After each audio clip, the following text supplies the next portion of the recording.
Yes, unajua nyakati hizi za mwisho kumetokea watu wengi waongo, kumetokea manabii wa uongo, wachungaji wa uongo, marafiki wa uongo, wachumba wa uongo. Nyakati hizi za mwisho watu wengi wamepoteza uaminifu, na hauwezi ukajua kuwa mtu huyu sio mwaminifu au mtu huyu ni mwaminifu. Unaweza usiweze kujua nabii huyu ni wa kweli au nabii huyu ni wa uongo. Kuna karama 9 ambazo Yesu Kristo aliziachia kanisa. Ukienda kwenye Wakorinto wa kwanza 12, ukienda mstari wa 7 mpaka wa 10, utaona karama ambazo Yesu Kristo analipa kanisa. Lakini moja ya karama ya muhimu na ndogo ambayo Yesu Kristo aliliachia kanisa inaitwa roho ya kupambanua. Kwa Kiingereza wanaita discerning spirit, roho ya kupambanua.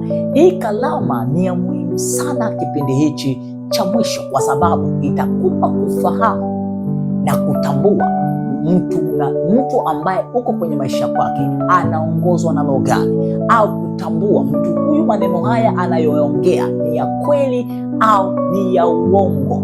Karama hii inakufahamisha kuwa ni nguvu gani inatenda kazi ndani ya mchungaji huyu, ndani ya nabii huyu, ndani ya kanisa hili. Inakujulisha na ni ya muhimu sana nyakati za mwisho. Maana ya discerning spirit au karama kupambanua roho inatenda kazi hivi: inakupa uwezo wa kuona ni nini kinachoendelea kwenye ulimwengu wa roho kwenye maisha ya mtu, au inakupa kusikia ni roho gani ambayo inatenda kazi ndani ya mtu.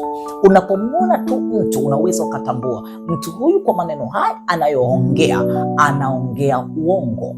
Mtu huyu kwa maneno haya anayoongea anaongea ukweli, na sio kwa kubahatisha au kwa saikolojia, bali ni kwa yule Roho Mtakatifu aliyoko ndani yako anakujulisha, anakutazamisha kwa namna hii inakuwa hii, kwa namna hii inakuwa hivi. Lakini pia discerning spirit ina uwezo kutenda kazi katika level 3 kubwa.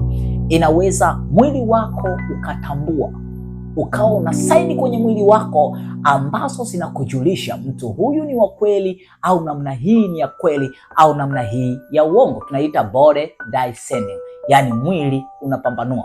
Kuna baadhi ya watu wanaweza kukuambia kabisa mikono yao inawasha wakikaribia kushika fedha. Hii ni body discerning, inawajulisha. Kuna baadhi ya watu wengine wanakuambia macho yao yanacheza juu akiwa anakaribia kukiona kitu kizuri. Mengine anakuambia macho yao yanacheza chini akiwa anakaribia kuona kitu kibaya. Hizi zote ni body discerning. Hizi ni namna ambavyo Mungu ni karama alizowapa watu kwa namna ya kutambua ni nini kinatokea.